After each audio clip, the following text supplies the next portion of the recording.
There are many good foods on the market, yet there are some guidelines I think you should follow to ensure your new cat remains healthy and happy.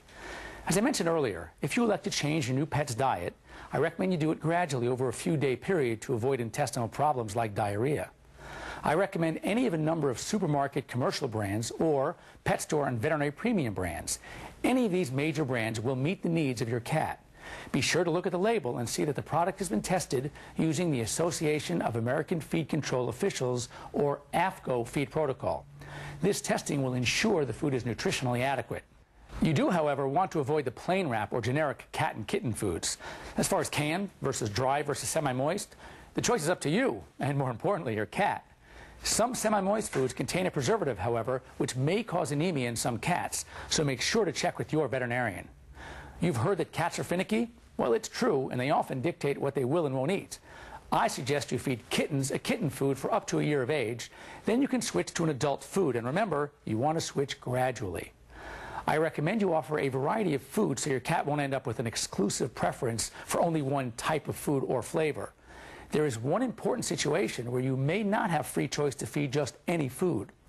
Certain cats develop a condition called FUS, or feline urologic syndrome, now more commonly known as FLUTD, or feline lower urinary tract disease. This disease affects both males and females. However, males seem to be more clinically affected because of their longer and narrower urethra. It is a condition where a cat, for a variety of reasons, such as diet, inadequate water intake, bacteria, viruses, or even stress, tend to formulate crystals in his or her urine, which, when large enough, can cause bladder and urethral irritation and even blockage. This is a very serious problem, often difficult to treat, but can possibly be prevented. Those foods with a form of magnesium which leaves the urine acidic are preferred. It also helps to try and encourage your cat to drink water.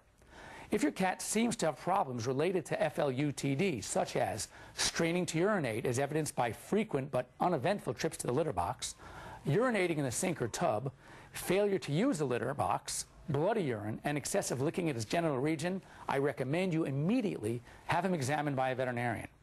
A critical aspect of treatment and prevention will be a modified diet. There are products available that have been tested by a federal regulatory agency and have been shown to promote the health of the lower urinary tract. For specific recommendations, you want to check with your veterinarian. If large crystals are already present, your veterinarian may elect to put your cat on a special diet which is actually formulated to help dissolve existing crystals and stones. In some of these cases, however, surgical removal of the stones may be the only option. Other important aspects of prevention involve increased fluid intake, increased exercise, and keeping your cat lean. What about supplements? Well, if your cat is 100% healthy and is on one of the foods I've just discussed, supplements may not be necessary. If, however, your cat has medical problems, is recovering from a stress like surgery, or is just aging, supplements may be of some benefit. Always check with your veterinarian for guidance regarding supplements. Some skin and coat supplements, if indicated for a specific condition, may also be of some benefit to certain cats. There is one supplement I recommend highly for all cats, particularly long-haired cats, a good feline laxative to help control hairballs. These are loose and shedding hairs which are swallowed by a cat while he grooms himself with his sandpaper-like tongue. If the clumps get too large, they can cause intestinal problems, sometimes severe. There are many brands and even a few different forms available, and all are usually okay. You just want to find out which one your cat likes. Most cats love these and look forward to them as treats. Coat conditioners, agents that control shedding and good grooming, are also recommended to help control hairball problems. Thank you for watching our video.